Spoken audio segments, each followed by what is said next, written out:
Bapak Ibu anak-anak yang diberkati Tuhan, selamat pagi, Shalom. Mohon perhatian atas informasi pelayanan di saat ini. Ibadah pagi ini dipimpin oleh hamba-hamba Tuhan, Gereja Siwa, PDK Firpati, Gereja Gloria, PDK ZM Solisa, dengan pergunakan tanda ibadah baptisan anak di Gereja Siwa dan tanda ibadah Natal kedua di Gereja Gloria. Didasari pembacaan Alkitab Lukas 2 ayat 21 sampai ayat yang ke-38. Setelah lonceng 3 kali, jemaat berdiri dan menyanyikan kidung jemaat nomor 109 ayat 1 dan 2. Hai mari berhimpun. Demikianlah informasi pelayanan yang kami sampaikan.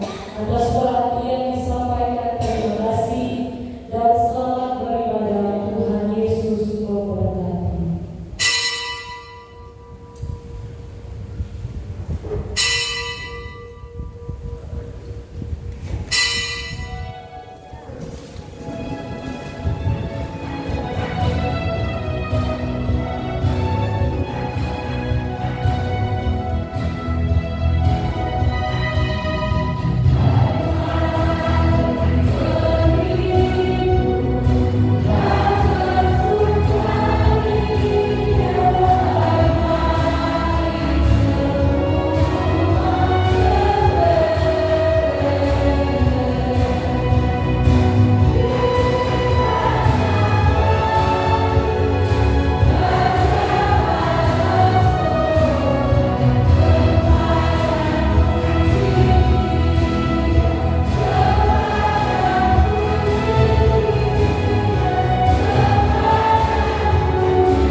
Di Palungan Bethlehem, kita melihat alam itu dalam perdamaian dengan cara yang tidak dapat diperkirakan dunia.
Bapak Ibu jemaat yang dikasihi dan diberkati Tuhan, di ibadah Natal kedua ini kita juga bersama-sama mendengarkan kebenaran firman Tuhan yang terambil dalam kitab Perjanjian Baru yang Lukas pasal 2 ayat 21 hingga pada ayat yang ke-38.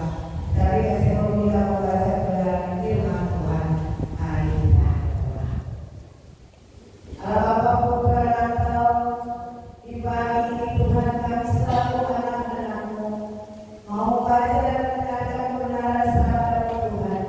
Biarlah Bapa Engkau mendatang untuk kata seluruh kehidupan kami, agar firman yang sebentar kami baca dan kami dengar dapat bertanam dan termakai sungguh dalam seluruh kehidupan kami, dan terutama kami dapat melakukannya dalam hidup kami dari hari ke hari. Berfirmanlah ya Tuhan, karena kami selalu anak-anak telah siap untuk membaca dan mendengarnya. Di dalam nama Yesus Putra Allah, kami berdoa. Amin.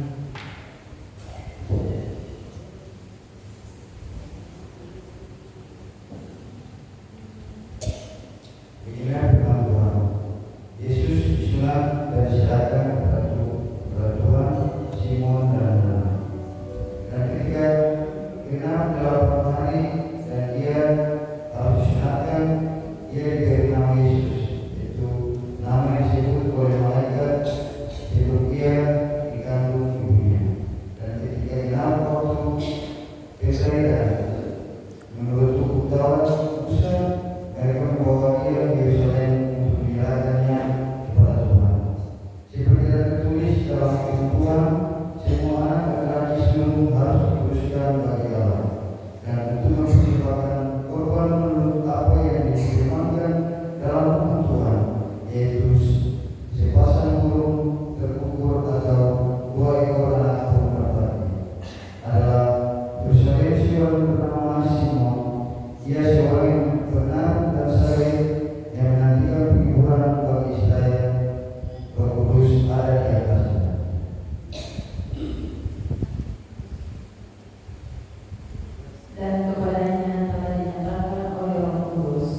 pertama Bapak dan Ibu setelah anak lahir, maka kita sebagai orang tua wajib membawa anak ke gereja. Gereja 40 hari dalam pencarian anak. Tapi juga tradisi yang lain bahwa setelah 40 hari dibawa ke gereja, diperkenalkan kepada Tuhan dalam ibadah jemaat, juga harus dibaptis. Dengan itu dengan waktu dari keluarga. Dalam kelahiran itu, kalau dulu beda sekitar jalan kuliah atau tapi ada beberapa daerah atau ada beberapa jemaat kita yang ada di Malaysia Kalimantan Utara, ada yang masih mempraktikkan dan melakukannya. Ketika kelahiran atau ketika 40 hari, keluarga orang tua membuat sebelum memanggil saudara, tapi juga di samping itu memanggil bidan atau bidan, menyiapkan keluarga, menyiapkan makanan yang sederhana saja, kecil saja, jadi orang tidak mau besar seperti kita. Dilakukan sebagai tanda bentuk terima kasih setelah 40 hari anak itu diperkenalkan dalam gereja. Dan itu adalah sebuah praktek yang memang mendasar dan sangat melekat dalam kehidupan setiap orang. Harus dijawab orang percaya. Dan itu wajib. Wajib supaya apa? Ketika anak itu dibawa dalam perkahwinan 40 hari, dia masuk di gereja, maka secara tidak langsung memperkenalkan anak itu kepada Tuhan. Bapak Ibu saudara-saudara yang berkati di dalam Tuhan Yesus Kristus, perhidup ini ada 3 hal yang ditangkap. Yang pertama soal identitas. Nama. Kalau dia identitas biasa dimulai dari nama. Kedua itu adalah nomor baru nama. Itu menunjukkan ciri khas dari seseorang yang punya nama itu. Jadi kalau Bapak di sini mau kasih nama orang, mesti dalam sebuah hubungan. Bisa saja yang terjadi kalau pakai nama-nama orang tertua. Kalau memang kita pakai nama orang tertua itu mengenang kita, penghargaan kita, penghormatan kita kepada orang tua kita dan diberi nama kepada anak itu. Kalau kita menggunakan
nama yang dihargai, nama yang dihormati.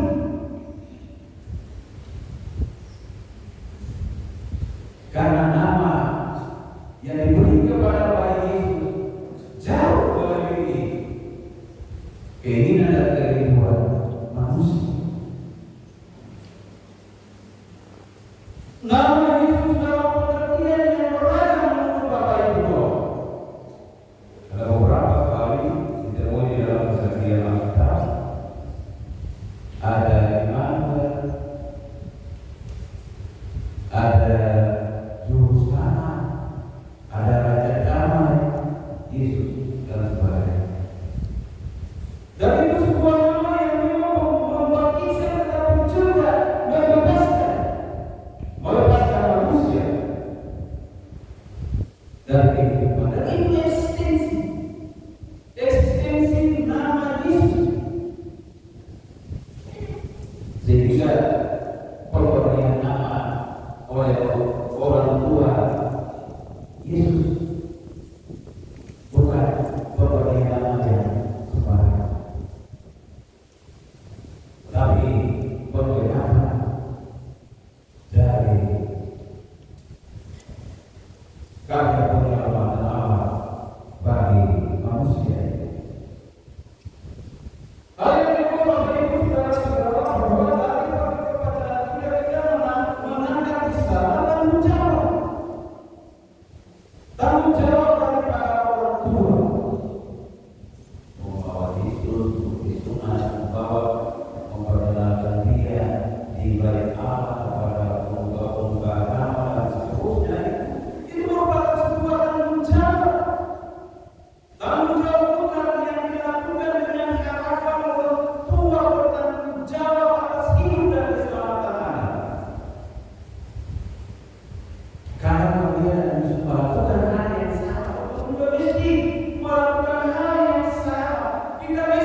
jalannya meningkat dan sebagainya.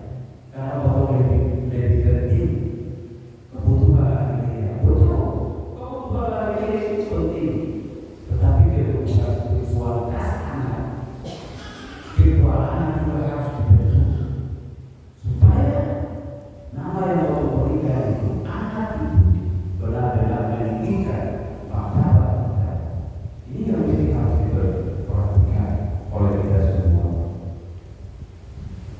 Yang ketiga, Bapak Ibu saudara-saudara yang diberkati di dalam Tuhan Yesus, ketika pemenuhan kebutuhan ini yang terlaksanakan dengan baik dan kebutuhan spiritual anak terbentuk dengan baik, dia yang menjadi berkat bagi banyak orang. Dia akan memberikan berkat bagi semua orang. Dia akan menjadi anak atas rasa syukur kita kepada Tuhan. Dia akan menjadi sumber sukacita bagi semua orang. Tapi kalau sendiri dengan baik, maka pasti yang tadi kita bilang ketika dia hidup di dalam kenakalan yang pergaulan yang begitu luas, maka anak itu bukan menjadi berkat bagi orang lain, tetapi menjadi persoalan, menjadi tugas.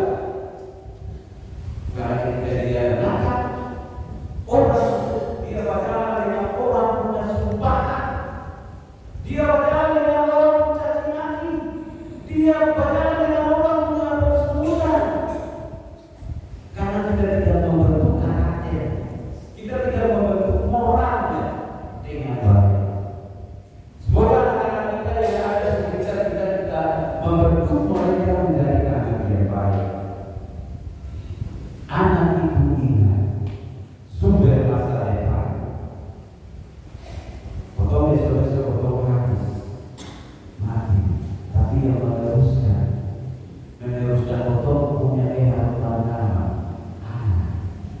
Mati tapi kalau besok-besok dia pakai pangkat, dia pakai pakaian korek, dia pakai pakaian polisi, dia pakai pakaian putih dokter, dia pakai pakaian sarjana. Orang bilang siapa bukan almarhum bapak ibu bukan.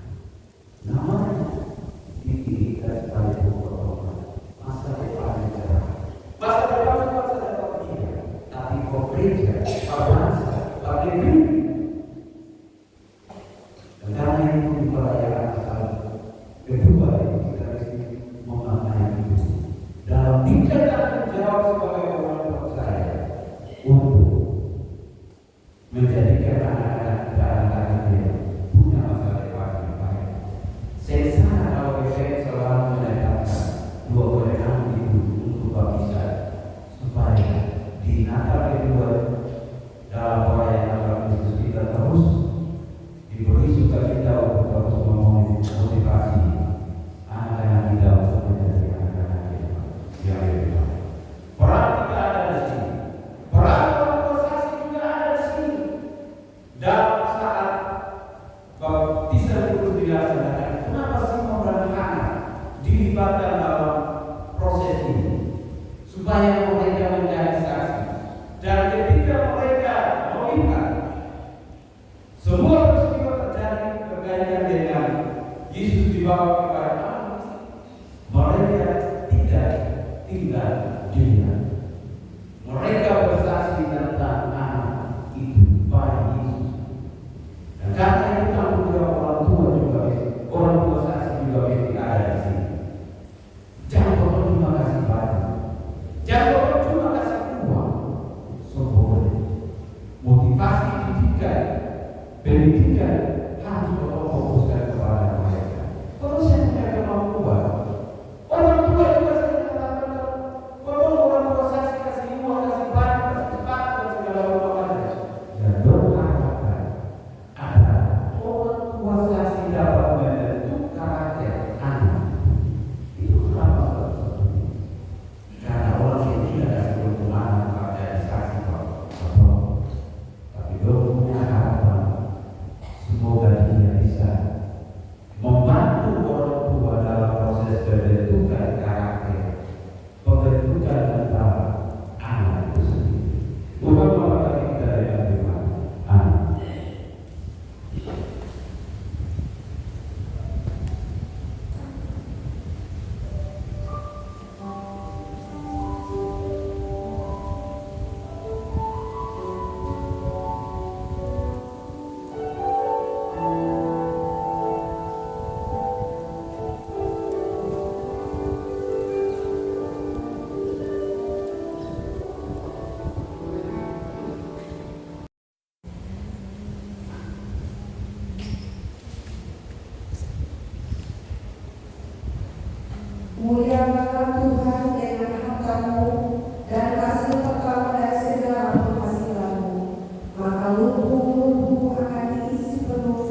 membawa kabar damai yang mereka dengar dan lihat. Kini seperti para gembala kita pun dipanggil pulang ke rumah, pulang ke pekerjaan, pulang ke relasi-relasi kita sambil membawa damai